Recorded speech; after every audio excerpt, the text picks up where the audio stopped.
তোমরা কিন্তু ইতিমধ্যে জেনে গেছো আরপিএফ এর ভ্যাকান্সি প্রকাশিত হয়েছে। আরপিএফ ভ্যাকান্সির খুঁটিনাটি তথ্য তুলে ধরবো এই ভিডিওটার মাধ্যমে। তাই ভিডিওটা মনোযোগ সহকারে দেখো এবং সম্পূর্ণ দেখে ভালো লাগে ভিডিওকে অবশ্যই লাইক করে দিও এবং ফ্রেন্ডদের কাছে শেয়ার করতে কিন্তু এই ভিডিওটা ভুলো না। দেখো তোমাদের এই আরপিএফ এর যে ভ্যাকান্সি সেটা হচ্ছে তোমার ফর্ম ফিল আপ ডেট শুরু হচ্ছে দেখো 15/4/2024 থেকে, এবং এই ভ্যাকান্সির শেষ ডেট আসছে কবে দেখো ফর্ম ফিল আপের, সেটা হচ্ছে 14/5/2024। দেখতে পাচ্ছ? তাহলে তোমার ফর্ম ফিল আপ শুরু হচ্ছে কবে থেকে? 15 তারিখ থেকে, শেষ হচ্ছে 14/5-এ। তাহলে বুঝতে পারছো মোটামুটি এক মাস সময় পাচ্ছ।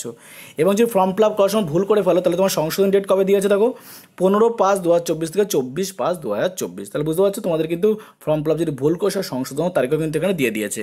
এবার দেখো যেটা বয়স আসে, বয়স মোটামুটি তোমাদের লাগবে কত লাগবে? 18 থেকে 28 লাগবে। আর যোগ্যতা কি? মাত্র মাধ্যমিক পাস। যে কোনো ডিভিশনে তুমি পাস করে থাকো, মাধ্যমিক পাস থাকলে তুমি কিন্তু এই কনস্টেবল আরপিএফ কনস্টেবলের জন্য ফর্ম ফিল আপ করতে পারছো।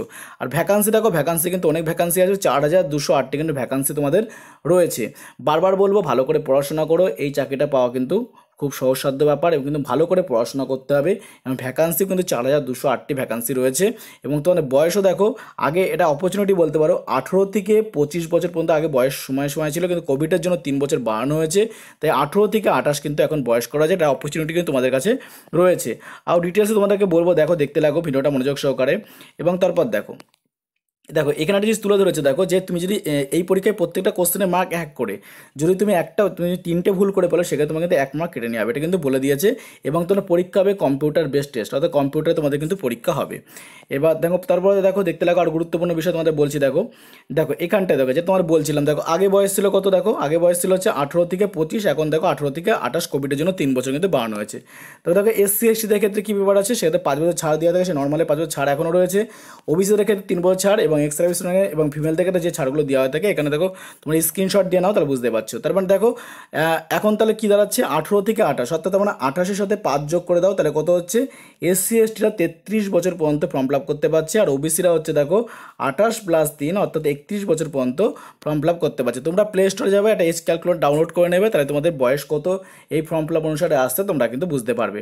দেখো এখানে সেটা দিয়ে দিয়েছে, দেখো মোটামুটি তোমরা হিসাব করে নিতে পারবে।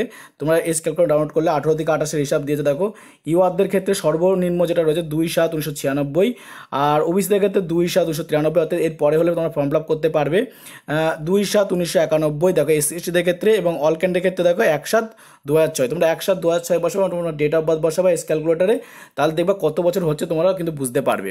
ওকে, এবং তারপরে দেখো দেখো এখানে কিন্তু বলা হয়েছে যে তোমাদের ফর্ম ফিল আপের চার্জ কিন্তু 500 টাকা। তবে তোমাদের যদি পরীক্ষায় বসো, কত বলেছে? 500 টাকা। পরীক্ষায় বসলে 400 টাকা রিটার্ন করে দেওয়া হবে ইউআর এবং ওবিসিদের ক্ষেত্রে। আর তোমাদের হচ্ছে এসসি এসটি এক্স সার্ভিসম্যান ফিমেলদের ক্ষেত্রে দেখো এখানে হচ্ছে তোমাদের 250 টাকাতে ফর্ম ফিল আপ করে কিন্তু পরীক্ষায় বসলে কিন্তু 250 টাকা রিটার্ন করে দেওয়া হবে। ওকে, এটুক গেল। এরপর দেখো যে বিষয়টা আসছে তোমার, দেখো তোমাদের পরীক্ষার বিষয়টা আসছে, পরীক্ষার বিষয়টা বলে দিই তোমাদেরকে। দেখো যেটা হচ্ছে, দেখো এখানটা হচ্ছে তোমাদের 90 মিনিট পরীক্ষা, 1.5 ঘন্টা পরীক্ষা হবে, 120 মার্কের তোমাদের কিন্তু পরীক্ষা হবে। আর মাধ্যমিক স্ট্যান্ডার্ডের প্রশ্ন থাকবে। তো আগেই বললাম 3টে ভুল করলে 1 নম্বর কেটে নেওয়া হবে, প্রত্যেকটা কোশ্চেনের জন্য 1 মার্ক, অর্থাৎ 120টা কোশ্চেন 120 নম্বর, আর 1.5 ঘন্টা কিন্তু সময়সীমা। ওকে, আর মোটামুটি মিনিমাম এলিজিবিলিটি পাসের জন্য বলা হয়েছে। দেখো যেটা ইউআর ইডাব্লিউএস এবং হচ্ছে ওবিসিদের ক্ষেত্রে 35%, এসটি এসটির ক্ষেত্রে 30%।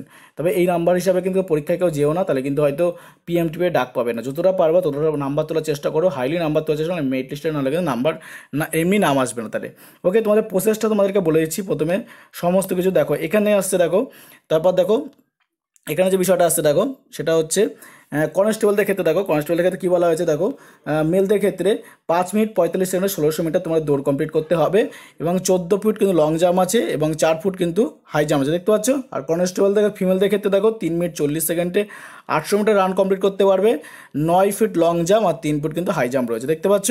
এবং এবং যদি হাইটের ব্যাপারে আসে, দেখো সেখানে বলে দেওয়া আছে ইউআর ইডাব্লিউএস ওবিসিদের ক্ষেত্রে 165 মেলদের, ফিমেলদের ক্ষেত্রে লাগবে 57, আর চেস্ট লাগবে 80, ফুলিয়ে 5 করে 85। এসসি এসটিদের ক্ষেত্রে 160 হাইট লাগবে, আর ফিমেলদের ক্ষেত্রে লাগবে 152, আর তোমার চেস্ট লাগবে 76.2 সর্বনিম্ন, আর ফুলিয়ে করতে হবে 81.2। ওকে, আর গোর্খা গড়ের রাজবংশের ক্ষেত্রে হাইট লাগবে 163, ফিমেলদের ক্ষেত্রে 155, আর তার চেস্ট লাগবে 80, ফুলিয়ে কিন্তু 85। অর্থাৎ সবারই কিন্তু 5 সেমি কিন্তু ফোলাতে হবে। ওকে, দেখো, যে কোনো পরীক্ষায় বসার আগে তো সিলেবাস ভালোভাবে জেনে নেওয়া দরকার রয়েছে, তাই সিলেবাসটা ভালো করে বুঝে নাও, দেখে নাও। যে তোমাদের মাধ্যমিক স্ট্যান্ডার্ড পরীক্ষায় প্রশ্ন আসবে সেটা হচ্ছে, দেখো তার মধ্যে যেটা হচ্ছে ম্যাথে থাকবে তোমাদের 35 মার্কস, জেনারেল ইন্টেলিজেন্স জিআই থাকবে 35 মার্কস এবং জেনারেল অ্যাওয়ারনেসে থাকবে 50 মার্ক। এই নিয়ে টোটাল তোমাদের 120 নম্বরের পরীক্ষা হবে। আর দেখো, আমাদের কিন্তু আরপিএফ ব্যাচ রয়েছে, সেই ব্যাচের মূল্য কিন্তু 599 টাকা। তবে যদি তোমরা এই ভিডিওটা থেকে কন্ট্যাক্ট করো তাহলে 599 টাকা দেওয়া লাগবে না, মাত্র 499 টাকায় তোমরা কিন্তু ব্যাচে ভর্তি হতে পারবে। তবে এটা একটা স্ক্রিনশট দিয়ে আমার সাথে কিন্তু হোয়াটসঅ্যাপে তোমাদের কন্ট্যাক্ট করতে হবে। সম্পূর্ণ সিলেবাস তোমাদের 6 মাসের মধ্যে কমপ্লিট করে দেওয়া হবে এবং সম্পূর্ণ সিলেবাস অনুসারে করানো হবে। তাই অবশ্যই তোমরা কিন্তু এই ব্যাচ কোর্স, অনলাইন ব্যাচ কোর্সে ভর্তি হতে পারো। আর ডিটেলস জানার জন্য ভিডিওটা আজকে এই পর্যন্তই। জয় হিন্দ, বন্দে মাতরম।